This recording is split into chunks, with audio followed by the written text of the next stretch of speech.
Okay, hi, Mary Maluccio. I run the program in New Orleans. So these disclosure sides that we have are to tell you that some of us will function on advisory boards, get paid for giving advice or things like that, and then some of us tend to sort of shy away from all of that. So no disclosures means that I don't get paid to give talks for different drug companies. Now, I do have one disclosure, which is that you're getting the PRT talk from the surgical oncologist, but if you've ever met radiation oncologists, they tend to be some of the most cerebral, like way out there, so you'll probably understand it a little bit better coming from a surgeon. So this is a surgeon's version of a PRT talk. So the objectives, what I hope you will be able to glean from this talk after around 20 minutes, is that there are sort of definitions that we will use that will compartmentalize people, and that it will weigh into how we make medical decisions and put sort of treatment expectations in perspective. Since this is a talk on PRT, I want to explain how PRT is one of several treatment options. I think we were trying to get that message through, which is none of these treatment options are mutually exclusive. To better understand what variables may weigh most heavily into the medical decision making around PRT, what data best supports PRT, and what are the current expectations, and then the ongoing question of alpha versus beta PRT and some of the clinical trials.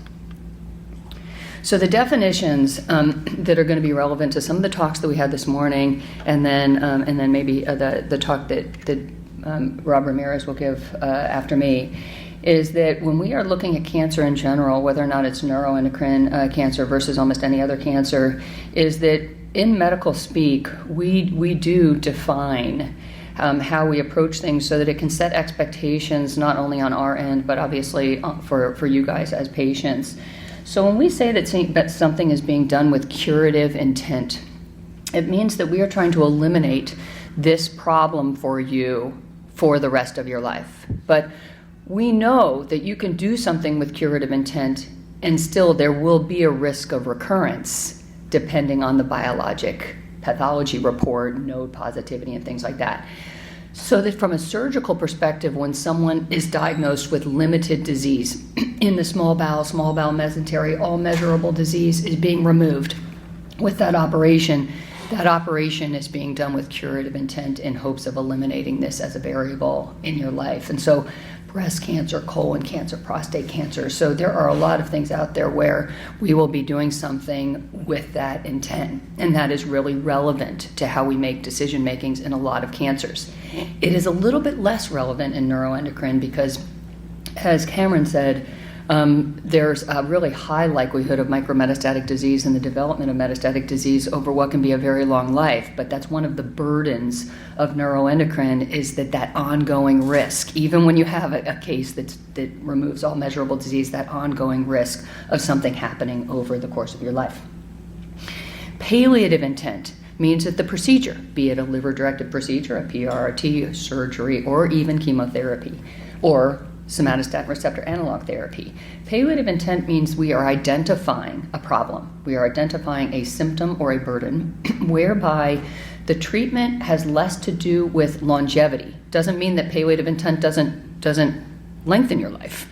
It's just that the intention is to palliate that symptom. Palliate bleeding, palliate obstruction, palliate carcinoid syndrome, whatever it is. So that we can then win if we do the intervention and then you ultimately have less symptoms, live a better life, better quality of life, then we have met the goal of palliative intent. And then obviously, I think there's going to be a lot of times when if someone has severe diarrhea for which then they have electrolyte disturbances, for which then they need IV fluids, and we give them something like telorostat or liver-directed therapies, or we drive their serotonin levels down and their diarrhea gets better and they don't have those fluid and electrolyte disturbances, well then yes, we are absolutely likely changing the course of a longer term goal. So, and then prolongation of life is how we treat most cancers, which is that you will have a lot of variables that will predict whether or not you will have a neuroendocrine specific event or a breast cancer specific event over X number of years. In some cancers, we do it over 5 years. In some cases, we do it over 10 years. And neuroendocrine is sort of a lifelong thing because weird things can happen. So that is when you are giving a treatment, PRT, chemotherapy, surgical cytoreduction, where when successful, that patient will live longer than anticipated were we not to have done that intervention. So in neuroendocrine, it's not that we never live in the realm of curative intent, it's just the risk remains of a neuroendocrine specific event over that long life, but we very much live in the world of palliative intent and prolongation of life. So treatments are not mutually exclusive. I just put all of them down, and then I bolded the ones that I was asked to sort of touch on, but that I do like, and in answer to the question from the audience that was about getting differences of opinion from different subspecialties, I do like for patients to understand the menu of options, even if there is a clear winner in that case of what option would be best under those circumstances. At least you can understand why we aren't choosing PRRT or surgical cytoreduction at that juncture. But as the panel went over, is that just because we're not picking it then does not mean that we won't be looking at it down the road, be it 6 months, 1 year, 2 years, even 5 years down the pike, when maybe we have a better understanding of the biologic behavior. So the things that I was going to touch on were predominantly PRRT, and then obviously how that relates to somatostatin receptor analog therapy. And then I will touch upon, actually very quickly, since I think Marsala and Cameron did a great job looking at IRE, and then everyone pretty much mentioned histotrypsin. So my red hat, this is my analogy that I will give on most of my talks that I give, is that neuroendocrine is very much like looking at parking spaces, except it's not a parking space, it's a receptor, and for Garima, it's a red hat. And so really a lot of what we're doing is we're trying to target a receptor, and a lot of the treatments that we do are pretty much a vehicle that is directing therapy to that parking space. And when you're reading out that PET report and you're looking at that SUV number on there, that's pretty much telling you the density of parking spaces that are available on that tumor cell. So ultimately, if you were to just think about sort of naked parking spaces, this Walmart parking lot right down here, is that a tumor that is unsuppressed at all is going to have a number of open parking spaces or open receptors for which then we are trying to bind that therapy, and I'll explain how that functions in the context of PRRT. So when you trigger the neuroendocrine system the normal way, meaning you eat physiologic stressors, food stressors, temperature stressors, stress in general can trigger these. The natural chemicals in your body, a lot of them, whether or not it be serotonin, gastrin, or whatever, so those are going to go up, and those are going to be cars. So those are cars, the natural cars, that are then searching for another parking space so that then they can stimulate that cell. And so obviously one of the survival mechanisms they have is that you will have these triggers, your natural chemicals will go up, those chemicals are cars searching for parking spaces, and then the cells then continue to trigger, and unregulated, meaning when it doesn't turn itself off, well then that's the symptoms associated with what we call carcinoid syndrome. So if you were to look at somatostatin receptor inhibitors, or really somatostatin receptor analogs, because in general, analogs mean they are competitive agonists. They look exactly like the real thing, but that they don't stimulate the cell the way that normal chemical does. So somatostatin receptor analog injection therapy is a standard of care for any patient with measurable disease that is somatostatin receptor avid, meaning it's hot on a PET scan, meaning that you've got the parking space or the target, and therefore in giving this drug, you are like injecting you with a bunch of little cars, these analogs. They are searching your entire body for a parking space, and like a police officer putting a boot on the car, it's trying to cripple that cell, as Grima said. It's trying to cripple the cell, keep it from spewing out the stuff that give you carcinoid syndrome, but also mess with the mechanism by which it divides. And somatostatin receptor analogs have been a standard of care and are associated with a delay in tumor progression over time. And although it took almost 15 years to show a survival benefit, it is associated with a survival benefit over not treating someone at all.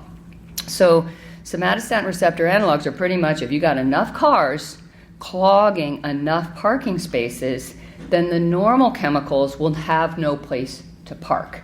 so that you can get a lot of palliative intent. You can get a lot of symptom control with just those injection therapies alone, and you can get a lot of tumor control just by having enough drug blocking enough of those receptors, and it can be all that people need for years, if not their entire life. So the goal of treatment with a somatostatin receptor analog is predominantly to delay tumor growth over time.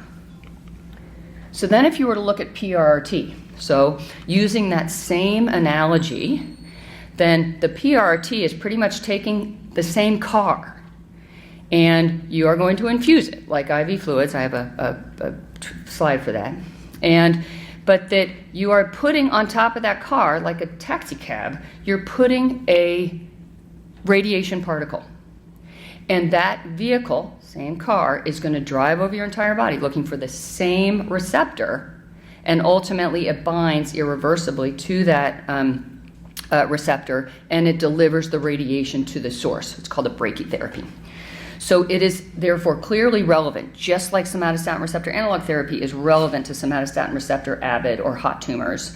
This is very relevant to tumors that are somatostatin receptor avid, but not as relevant to patients that have lower SUVs on their thing, because if you don't have the target receptor, you do not want to be sending in radiation to be having a joyride all over your body, not being able to find a parking space, because then you can get a lot of systemic toxicities. But that it is associated with a significant improvement in progression-free survival compared to somatostatin receptor analog injections alone. So if you were to just think about the car analogy, is that this is the car, this is the taxi cab light, I call it a radiation particle, sitting on top of it. It is sitting onto this receptor, and then it's going to stick onto this receptor, and then the cell is just dumb enough, but that's how cells work, is that just dumb enough to, like a whale, it eats the whole thing, not realizing that it's just eaten a poisonous eel. So and then it damages the DNA within the cell, and DNA damage then is what leads to potentially at least the crippling of the cell, if not the killing of the cell, and I'll go over slight differences in that between alpha and beta particles. So then when you're getting Lutathera, it comes as an IV fluid. Okay, so here you've got this radioactivity, you got the car with the light on top, and it goes in infusion, it goes in through your vein, and it's ultimately killing it at the cellular level. And then you'd say, well, sorry, I'm going to go back. So then you'd say, well, then how do you know if you are just infusing it like IV fluids, like how do you know where it's going to go? Well, because the PET scan that we use, which is a copper PET, so those are the curium people outside, so a copper PET uses the same exact Attack-A-Car. So pretty much I call the PET scan a car with a pizza delivery light. I call PRRT, you take the pizza delivery light off and you put the radiation particle on, and you know where it's going to go because you're using the same car to deliver the therapy. And in Europe, when they initially came out with all these PRRT trials, they would usually do a PET scan like right after they delivered the therapy, and you would almost have them interchangeable, meaning the diagnostic PET scan, which is the copper 64, gallium 68 PET scan, and then you'd have the Lutathera, the lutetium 177 PET scan, because everything is just radioactivity, and those would be interchangeable. So we felt really comfortable that we understood how that was going to distribute. And yes, it will often distribute relative to the SUV. Those are the hotness numbers on your PET scan. But what is kind of important about PRRT is you need to have that PET scan beforehand, because neuroendocrine can go to really weird spaces, like the muscles in your eye, or some of bones, or areas where, in order to understand why someone may be having some side effects related to PRRT, you'd want to know that, oh yes, that side effect is because the PRRT likely went to that area. The eyeball is the one that has probably been the most problematic.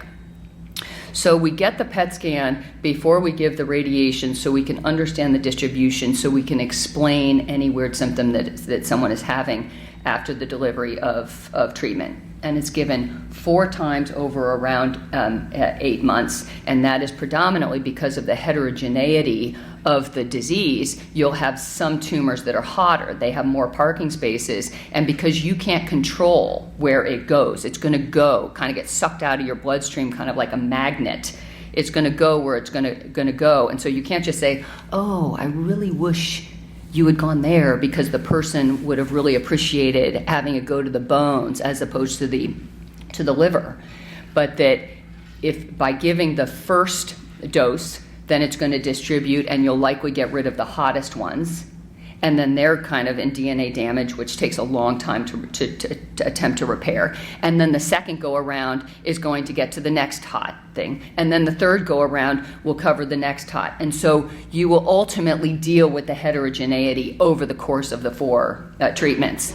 And so the plus side of PRRT is the fact that you can, with one strategy, treat multiple areas all at the same time. The downside of PRRT is you cannot control where it goes the same way you would a liver-directed therapy or a targeted radiation that a radiation oncologist gives to a bone met or something. So the variables that weigh heavily into the decisions about PRRT are going to be the pattern of distribution of the disease. So if you were to look at the trials that initially came out in PRRT in Europe, it was really for people that had relatively widespread metastatic disease. We call that multi-organ site involvement, meaning bone, lymph nodes, liver, maybe small bowel, or pancreas. And that word actually sounds a lot worse than it is. It's just the challenge of dealing with multi-organ site activity is the fact that surgery can't affect the bones. The surgery that you do in the belly doesn't affect the stuff in your chest. And so PRRT is really focused on people that have multi-organ site involvement. So then you say, well, how do we decide on PRRT versus something like liver-directed therapy? Well, PRRT in Europe has probably been around for 20 plus years. In the United States, it's probably been around for 15, maybe 12 years. And so I think for those of us that live in the world of neuroendocrine, we will often use some of these things in a very creative way. So for example, our program, and probably Vanderbilt as well, will use liver-directed therapy because it's got a really high response rate. It can totally take out a bunch of parking spaces in the liver. And when you infuse things intravenously, the liver is kind of the hungry hippo. So if you've got disease outside the liver and you've got a lot of disease in the liver that's going to soak up all of your dose, we will often treat with liver-directed therapy, and it's almost like diverting the cars, almost like a diversion or a detour for a traffic jam. So that's where some of the creativity, and those are the types of things that we discuss at Tumor Board. Like in this case, where do we think this PRRT is going to go, and what can we do in order to try to manage the totality of the disease in someone with multiple organ sites? So you got to have the SSR avidity on PET imaging is because you've got to document that you have the receptor. In general, I'm going to show you some data that doesn't require progression, but in general, it was not used frontline initially at diagnosis, but it was done when someone had progression. And that progression had to be, despite what we felt was adequate dosing of the injection therapy. So there are some medical oncologists that will start with a 10 or 20 milligram of sandostatin and then dial it up as the disease maybe grows a little bit, but that we don't want to sell something like somatostatin receptor analogs short because they are a standard of care and have been around for a really long time. And so we do want to make sure that someone is having the disease, they almost have more parking spaces open, and so the somatostatin receptor analog injections are just not enough to control that disease. And then in general, like I was alluding to, is that we would like to know that surgical site reduction, for whatever reason, is not considered appropriate. And that has a lot to do with the fact that operating on someone after PRRT has unique challenges. So the expectations of outcome with PRRT, so this is the NETTER-1 trial. This was what we were really just trying to corroborate some of the data that came out of Europe. The FDA in the US doesn't allow us to just say, oh, those guys did it, can we just do it here? No, you have to do it here too. So we did the NETTER-1 trial, and so the two groups And I'm going to explain why we did it this way. So the two groups were that we were going to take this PRT that had been used in Europe for probably close to a decade by then, with the expectations of response and durability of that response over time. And we were going to compare it to somatostatin receptor analogs, but we weren't going to compare it to just the standard somatostatin receptor analogs, because in general, these patients had progressed despite being on that drug, so that wouldn't really be a fair fight. So the way I describe the somatostatin receptor analog arm of this trial is that it seems logical that if you have a drug and the concentration of the drug, you have enough cars blocking enough parking spaces, or you don't have enough cars blocking enough parking spaces, send in more cars. So we called that dose escalation. We would just jack up the dose of the somatostatin receptor analog. Well, that didn't help. So even though it sounds really logical for whatever reason, it didn't really help, although it may help in some patients. But generally, that strategy was something that we were very accustomed to. It was not really satisfying, and it was associated with a higher side effect rate. So they compared it to the jacking up the dose of somatostatin receptor analog, doubling the dose compared to PRRT. And when you see these curves right here, this is just the progression-free survival, or the rate, the time interval before the tumor started growing. And when you have these two lines that are kissing like really close, it usually means that there's not really a significant difference. They're both very similar, and then you got to remember the similarities given the heterogeneity of neuroendocrine is that you really want those lines to be far apart. So this, if you were to think about this as a race, oh yeah, PRRT won, hands down. PRRT's way up here. It took way longer for the tumors to start to grow after PRRT than if you just doubled the dose of somatostatin receptor analog. I'm not even sure they necessarily, I think that was probably a little bit better than the European data. I don't think they necessarily expected to be so wide, but so therefore, when you are sitting in your doctor's office and someone's saying, hey, I'm not sure that the somatostatin receptor analog is enough, and these are the things that we have to do. Oh yeah, this little experiment they did, PRRT hands down won in those patients. So the salient points and the things that I wanted is that when you talk about response rates means that you can see from scan to scan that something changes significantly. It either disappears or shrinks. Well, really, most of the benefit of PRRT was in the ability to hold something in check. We call that stable disease. Hold something in check for X amount of time. And so clearly it was very good at holding it in check. But the response rate, and this becomes relevant when I'm talking about alpha particles, the response rate was actually pretty low. So so for a patient investing in a treatment and then you say, oh, good news, your scan looks the same. You'd rather say, oh, good news, I don't see like a bunch of things that used to be on the scan. That does not mean that the treatment did not work at the cellular level. It's just that we had to sort of just, accept the fact that we weren't going to see these dramatic changes after beta PRRT. So the salient points to this initial paper, which is ultimately what led us to get Lutathera through the FDA, was that most patients were low grade, meaning G1 or G2 when you listened to Garima's talk. So low grade, they tend to have high receptor density, and so therefore there were a lot of parking spaces for that treatment to bind to. Most of it was small bowel. So therefore, the poor pancreas people are like, well, is that relevant to me? Because this was all, small bowel. And then the patients had progressed despite SSRA. That's relevant because now the PRRT people would like to see it move up into frontline therapy. There was a significant improvement in progression-free survival, but you have an overall survival for you guys that live a long time oftentimes will not sort of call out of these tests. It does not mean that it doesn't change overall survival. It just doesn't mean that there was enough patients followed for long enough time for them to prove that point. So PRRT is not necessarily given in the headspace of overall survival. It's really keeping things in check, but that does not mean it's not associated with an overall survival benefit. It just wasn't tested for that.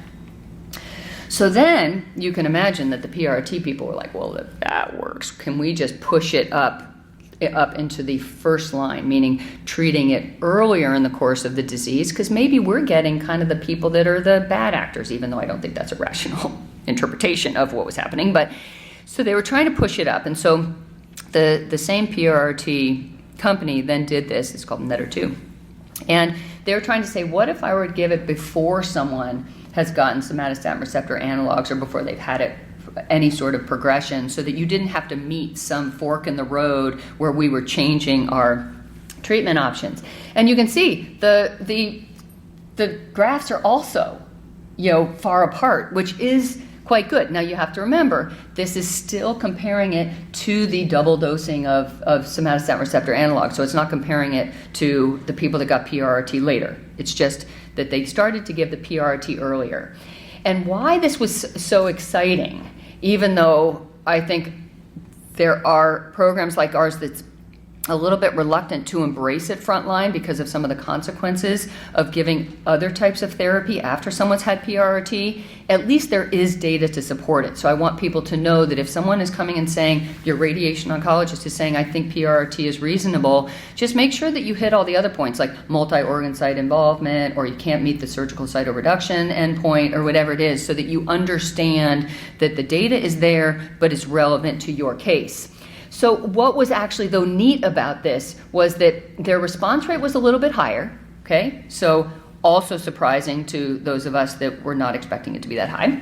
So the response rate is a little bit higher when given up front. Maybe that's because the patients had sort of been suppressed for a really long time before they got PRRT before. So a lot of questions on how can something that only had a 17% response rate when you gave it initially, now you're given the same stuff, and now you're saying that, oh my gosh, it's got a better response rate. But what's also important is that they included, actually, more than half of the people had the pancreatic neuroendocrine. So now all of a sudden we at least had some evidence to say this is not just a therapy that is good for small bowel metastatic disease, but that the metastatic pancreatic neuroendocrines were also relevant. They also focused on higher grade. So Garima talked about the different grades. In the well-differentiated category, we have G1, G2, G3 well-diff. That was what this was limited to. But that 65% of them were in what we called the higher grade 2, Ki-67s of greater than 10%. So if you were to compare that to the initial study, those were the vast majority were like the G1 low G2s, less than 10%. So kind of apples to oranges comparison, and yet we would have expected this group to not do quite as good, and yet the data was there. So they were very exciting. They just presented this last year, and so it has raised a lot of questions about the timing of therapy over the continuum of a long disease. And this was really the first thing to come out in the US that would say, hey, maybe we shouldn't be waiting necessarily in all patients. It could very well be relevant in patients before they have shown signs of progression. So then alpha particle PRRT. So why are we all jazzed up about alpha particle PRRT? This is going to be another example of where alpha particle PRRT has been available in Europe for probably at least 6, maybe up to 10 years. They were using it kind of in combination with betas and alphas. But the difference in alpha and beta therapy is that radioactivity is about excitability.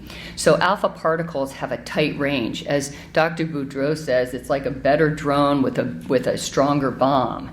And so your ability to target it with higher energy or more potency is more effective in alpha therapy. So you get minimal damage to surrounding tissue. It's got what's called a higher linear energy transfer. So the energy that's transferred in that, destroying that cell, is this. So it's got increased localized toxicity with not any more damage to the surrounding tissue. And it's got a double-stranded DNA breakage. And so when you have your 2 strands of DNA, and there are certain things, chemo or radiation, that will damage the DNA with a single break. The problem with a single break is that we have DNA repair mechanisms that help us survive this world that we live in, and we are exposed to all these things that cause this DNA damage, and then our cells have the ability to repair it using DNA repair mechanisms. Double-stranded DNA decreases the cell's ability to survive that DNA breakage. So if you were to choose, would I rather have a cancer cell get double DNA breakage? Sure. Would I rather get my muscle cell only to get a single DNA breakage? Yes, because that's what would allow you to recover from whatever injury. And then there is this potential abscopal effect, and then why I want to bring that up is because there is a lot of talk about immune therapy. There's a lot of talk about immune response to therapy, and so alpha therapy, unlike beta therapy, has a little bit more data to support it having then this secondary immune response. So these is just a thing if people were going to get copies of these slides. The difference between alpha and beta particles is pretty much that the ionizing effect, this is really the thing that matters, is that the ionizing effect is super strong. So it's a tight window, better drone, stronger bomb. So I also wanted to define for you different definitions because in neuroendocrine there may come a time, and in a lot of rare cancer diagnoses, clinical trials are often giving you access to drugs that are not yet available through the FDA, and a lot of PRRT and alpha PRRT is only available on clinical trials. So why don't I give you the little primer in clinical trials. So clinical trials are not just that it's unproven. It's actually, you could have a therapy that is 100% proven in breast, has a lot of relevance based on something in neuroendocrine, but we may need a clinical trial to better understand how it fits in with neuroendocrine. So then you have to take this drug off the shelf over here, and you have to say, God, it makes so much sense to use it over here, but that we can't just necessarily willy-nilly do that. We have to then look at it in the context of patients. So what's super important when you're discussing clinical trial with your doctor is that there are phases of clinical trials, and it's really important for you to understand what phase of clinical trial are you kind of signing up for. So phase 1 clinical trials may or may not be entirely targeting neuroendocrine. A lot of the neuroendocrine ones are, because they are being run by neuroendocrine specialty programs, and so they are kind of like the drug discovery type trials. But you got to start somewhere, and you can't go from a rat to clinical care. So you will have preclinical trials where we're trying to understand how it functions in a cell level or in an animal setting, and then at some point in time we're going to have to put this thing in humans. So phase 1 trials are going to be first in human use trials. They're going to be new drugs that have never been used in neuroendocrine before, but for the most part, we're trying to understand the dose of the drug that is appropriate. We're trying to understand the safety of the drug in certain patient populations, age groups, people with other medical conditions like kidney problems. And so phase 1 trials are truly experimental, meaning that you are not entering that trial because there is necessarily an effectiveness. Doesn't mean it won't be effective, but that is not the goal of the trial.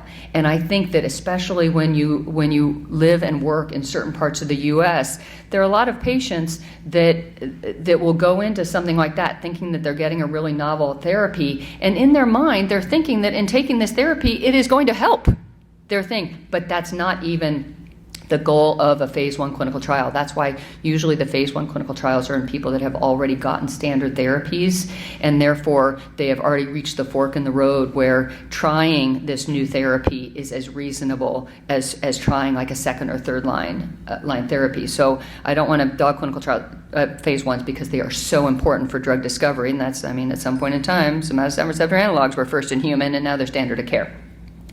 Now, the phase 2s and the phase 3s are actually really relevant to you, because a phase 2 trial could very well have been those initial PRRT trials where there was a lot of evidence to support it in Europe, and we just had never done it in the U.S. So we already kind of knew it was effective. We already knew it was relevant to neuroendocrine, but we needed to prove it, and we needed to prove it in an American population. So phase 2 trials means that the response to the new treatment is looking at the effectiveness of that treatment. So you'll treat 100 people, and in neuroendocrine, none of those 100 people could be very much the same, other than they'll have a G1 tumor or a G tumor or a small bowel or a pancreas. But that in general, you're still doing it in a man or a woman or a 70-year-old versus 20-year-old. So there's going to be a lot of heterogeneity. So a phase 2 trial is super important for understanding where there are any nuances to the effectiveness of that treatment, depending on the type of patients. And so the small bowels versus the pancreas, that's a usually a really strong or important distinction, or the small bowels, the pancreas versus the bronchopulmonaries. So it may be that we aren't necessarily seeing effectiveness in all neuroendocrine, or different effectiveness depending on the primary site. So phase 2 trials are actually very good, effective trials. A lot of the PRRT trials are phase 2 trials.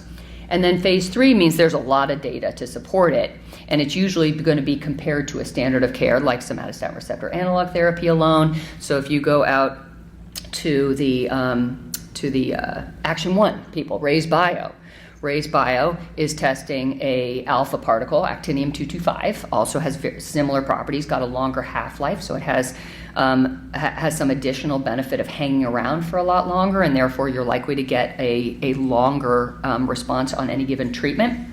But that is a phase 3 trial, meaning that you're going to compare it to some other very reasonable alternative.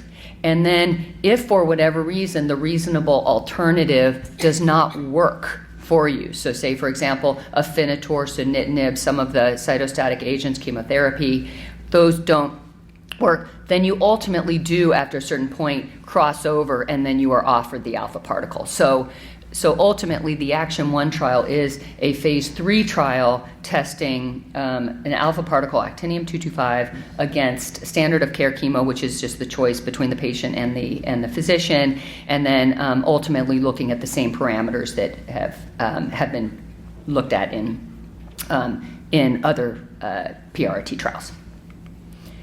So then what are the PRRT clinical trials that are available, and what questions are they trying to answer? Now, I was really surprised in trying to prepare this PRRT talk. There are a load of PRRT trials out there. Some are institution specific. You may be able to find them at Vanderbilt. Some are going to be investigator initiated, like Rima said, that maybe she's going to be doing something that is specific to the University of Alabama. But that for the most part, when you are putting together a clinical trial, you are trying to answer a particular question. It's not like we sit there and say, oh my God, wouldn't it be great to do a clinical trial on that? So the COMPOSE trial is looking at beta, a different type of CAR, same beta particle, lutetium-177, and they are trying to see its relevance in higher grade tumors. So a little bit like that NETTER-2 trial with the lutetium dotatate that we are calling this. They're looking at a slightly different CAR, which is this edotrietide. That's just a different type of vehicle CAR. And they're trying to say, hey, how relevant is this as the grade goes from a grade 1, grade 2, or grade 3 well differentiated, which in that study had Ki-67s that I think were even over 30%.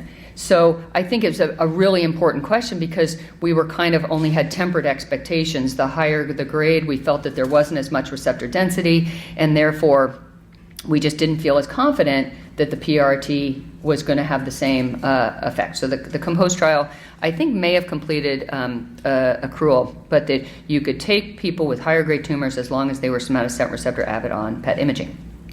The AlphaMedix, which is an Oranomed trial, is using PB212. That's an alpha emitter. It was a phase 2 trial, and they were looking at it in patients that were both PRRT naive, meaning they just met that endpoint of progression of disease despite somatostatin receptor analog therapy, compared to PB212. I think that our patients last week were the last 2 patients to complete that phase 2 trial, so I think that the data will probably come churning out on the use of at least PB212, which is just the radiopharmaceutical. And I think what we're going to learn from that AlphaMedix trial is that regardless of whether or not you are giving it in PRRT naive patients, meaning in patients that had never received beta particles, or you're giving it in people that had received beta particles, even 6 months, 1 year, 2 years, some of the patients 5 or 6 years previously, so clearly had worked for them, is that the response rate is going to be significantly higher, probably greater than 50%, in something that on the NETTER-1 was only 17%, and even on the NETTER-2 was only as high as 38%. So the AlphaMedix phase 2 trial is now sort of complete for accrual. They will have to then go back to the FDA, and with luck, if people are looking for PRRT trials, or that your doctor is saying, hey, I think I got to get your head around a PRRT as an option for you, and you are interested in pursuing alpha particle PRRT, they will likely within the coming months start to open up the phase 3, meaning the next step in getting it through the FDA before it becomes a standard of care, which would mean that programs like ours could use it however we wanted, as opposed to being so limited to the protocol. The Action 1, I just said, so those are the Action 1 people are outside. That's the standard of care versus actinium-225. That's just a different alpha particle. And then I put these up, and you see these NCT numbers, is that all clinical trials, if you were looking at just, even if you're just curious on what's out there and how it would be relevant to your case, even if you're not even in the phase where you would have to consider it, these are all just taken off of NIH.gov. But that if you were to look at, say, for example, this top one, liver-directed therapies go through the artery, the hepatic artery, so doesn't it seem really logical that if you stuck that PRRT, kind of like with Y90, radioembolization, you would go through the artery and you would infuse it directly into the liver for people with liver-dominant or liver-only metastatic disease? Wouldn't that seemingly be a great thing to do?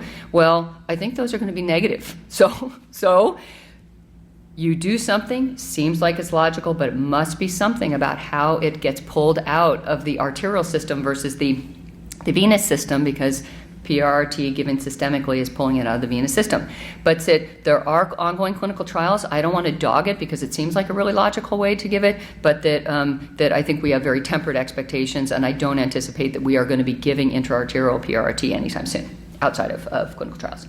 So if you were to say combines PRRT with chemotherapy, okay, so as I think Andrew Marsala mentioned, if the chemotherapy can function as a radiation sensitizer, doesn't it seem like if you could then get all the cancer cells to march in one direction, and then you come in with a radiation particle making them that much more sensitive to it, also seems like a really reasonable thing to do.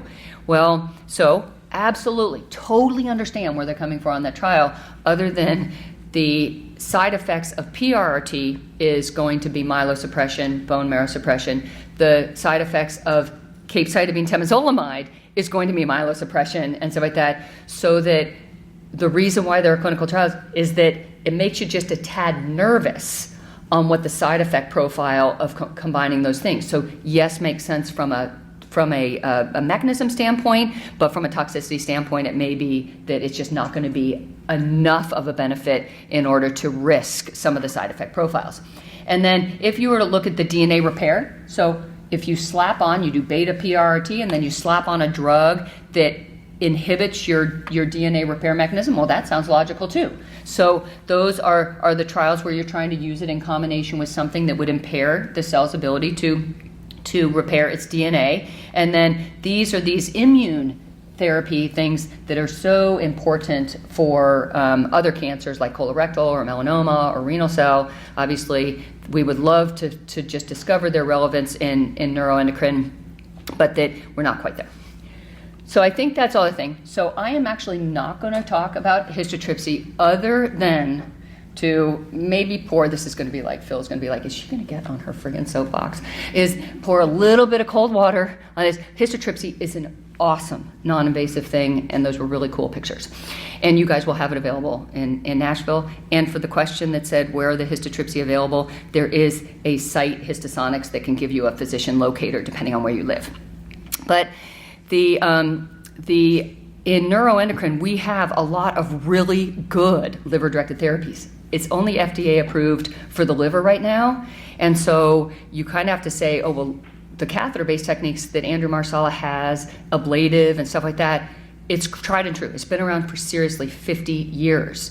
And so I think that yes, those things are more invasive. Yes, we have done many histotripsies on neuroendocrine, but that we have to look at it tempered. We don't have that much data. With Vanderbilt coming on board, between Rocky Mountain, us, and Vanderbilt, will probably very quickly get a lot of patients with neuroendocrine and be able to answer some of those questions.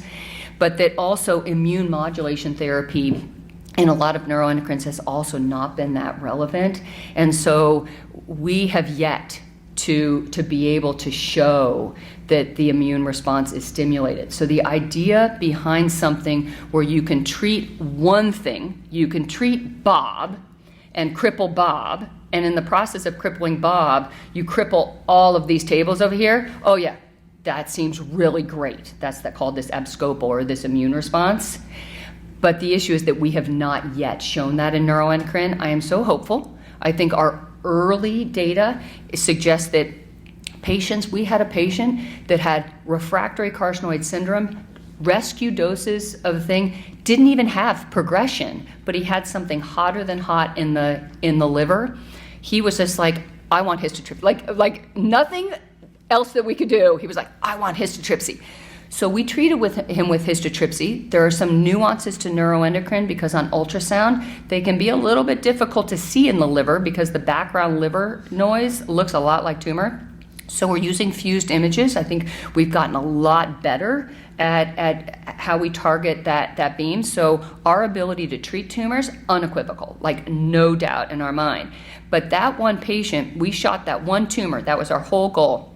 That one tumor, even though it didn't really look that different on his on his post-procedural imaging, not like embolization or ablation, but his serotonin dropped by 50%. He went off of rescue shots, and he's like 3 or 4 months out and didn't need any rescue shots in 4 months after needing like 3 a day. So you kind of look and you say, well, that's kind of cool.